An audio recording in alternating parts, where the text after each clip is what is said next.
Welcome back to another video on my channel. Today we will be talking about uniform circular motion, which is a very important topic in physics. And I think that's really about it for the intro. Let's move on to the actual video. As I said in the intro, today's video is going to be about uniform circular motion. But what even is uniform circular motion? So let's put it at this. Let's say we have a center, and now we have a string connected to a mass, and we spin the string around its center. This object will move in a circle. So now now this is circular motion, as an object is moving in a circle. But what makes this uniform circular motion? Well, uniform circular motion means that its speed is constant. So uniform, in the uniform circular motion, means that speed is constant. Notice how I didn't say velocity, not velocity, because the velocity in this will always be changing, as velocity is speed, which is scalar, but also the direction, and the direction of the velocity will always change. Now, what is this velocity? This velocity is tangential velocity. Now, this tangential velocity is always, as it says, tangent to the circle. So this is how the velocity would look like. If my circle was here, it would look like this. So now this velocity will move on in a circle. One more property about this is that it's perpendicular to the radius. So if we have the radius over here, this radius to the object, and this velocity, this angle is a 90-degree angle. Now, you know what else is related to the radius? Our acceleration. Now, our acceleration is basically just the centripetal acceleration. So centripetal acceleration, which is equal to v squared over r, but we'll talk a little more about that later. What you do need to know is that this acceleration is always, and I mean always, pointing towards the center.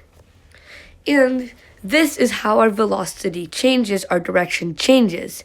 As, let's draw another diagram, let's draw another circle. And we have our velocity like this, our tangential velocity. And we have our centripetal acceleration like this. Now, since this is going to the center, if we move it just a little bit across the circle, this will, since it's in the opposite direction like this is our velocity, this is our acceleration. Since they're both going downwards, our downward component will be more. So this angle over here will become less, so a smaller theta. And since it's in the opposite direction, in the x direction, whether it's going left or right, this horizontal distance will also be reduced. And this rotates throughout the entire circle again and again, depending on where the acceleration actually is. So that's basically the basics of what you need to know for uniform circular motion for the most part. Now, also, you need to couple this with just regular force analysis. Like, since we have an acceleration, that means there must be a centripetal force, and etc., etc. Also, notice how I didn't say centrifugal force, because centrifugal force is not a force. It doesn't exist. It's just what we call a pseudo-force, and what I sort of covered a little earlier in my mechanics series. So that's really about it for that. Now let's move on to some of the formulas. Now, tangential velocity, this velocity v of t is equal to omega times the radius. Now what is omega? Omega is angular velocity. Now this velocity, angular velocity. Now this velocity is just how many radians or how many degrees does it turn in a certain amount of time. That's what angular velocity really is. Now, later in the series, we will talk about rotational kinematics and we'll delve into these topics so much more deeply. But that's really what you need to know for for uniform circular motion. And as I just said, centripetal acceleration is v squared divided by r, and centripetal force, or Fc, is equal to m v squared by r, or v tangential acceleration, or Fc is equal to m omega squared multiplied by r, and the acceleration is also equal to omega squared times r. And those are our formulas for each and every one of these examples for uniform circular motion, and some of the more basic formulas that we will be using. And in reality, that's pretty much almost all of what we need, as the rest is going to come from force analysis, etc., etc. So let's go on to two simple examples that will demonstrate all of these concepts. Over here we have our first example. Example 1. An object is moving around a circle of radius 2 meters at an angular speed of pi radians per second. Find the tangential velocity and the centripetal acceleration. So, of course, if you know how to solve these examples and you want to try it on your own, feel free to pause the video and do it, and you can check back at the end, and I have timestamps for everything, so you can check back at the end of this chapter so you can see the examples solutions. Now, for those of you who are staying on this channel to see how I solve this, let's read this example out. An object is moving around a circle of radius 2 meters at an angular speed of pi radians per second. Find the tangential velocity and the centripetal acceleration. Now, how do we solve this? Well, we know what v is equal to and what a is equal to in terms of v. So we know centripetal acceleration is equal to v squared by r, and we know r, but we don't know v. But what we do know is we know a formula for v.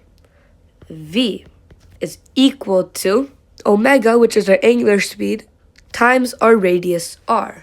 And we know our angular speed and we know our radius. So v is equal to pi times r, which is radius of 2 meters. So v is equal to 2 pi meters per second. So that's our first example. Our first part of our problem done. What is our tangential velocity? So now let's plug that in to this acceleration. So AC is equal to v squared, which is 4 pi squared, divided by radius, which is 2. Now this is equal to 2 pi squared. Now another way that this could be done is by using our other formula for A of C. So how would that be done?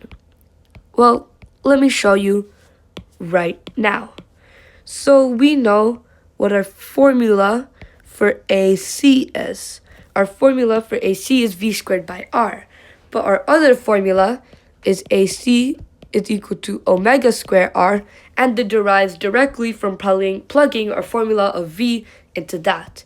And since we know both omega and r, we have 2 times pi squared, which is just equal to 2 pi squared, which is our answer that I have given over here.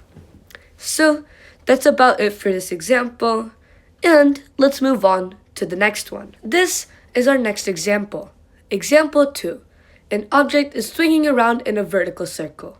What is the minimum velocity required to keep it going in that circle?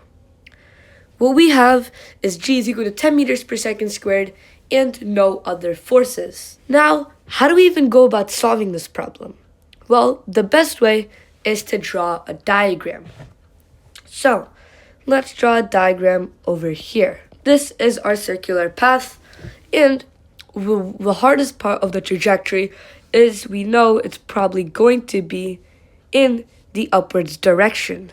And since we know it's going to be in the upwards direction, let's just draw our rope or whatever it's swinging on and our object over here. Now we have our tangential velocity v, and when we have our acceleration a of c, and this acceleration is just equal to gravity, as that's the only force providing that centripetal acceleration. So now that we know that, we can relate our formulas. We know that AC is equal to v squared by r. Now, what we can do is we can plug in AC is equal to g, or we can just have AC is equal to 10. So AC is equal to 10 is equal to g.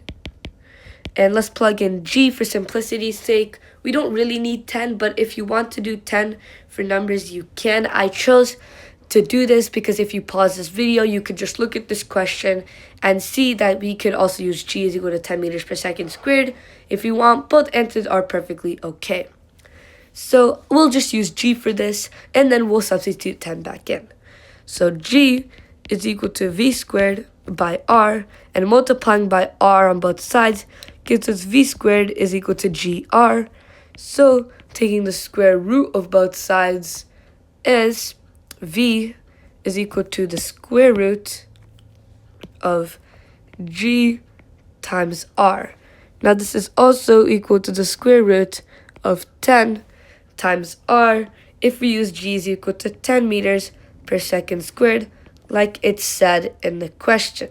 So that's really the solution to our second example, and this example did involve a tiny bit of force analysis, realizing that the downwards force is what actually provided, or your gravitational force is what provided that centripetal acceleration. So that's really about it for today's video. If you enjoyed today's video, please make sure to like, subscribe, and hit that notification button for more awesome videos just like this. And feel free to comment down any suggestions or anything else that could help me improve this channel.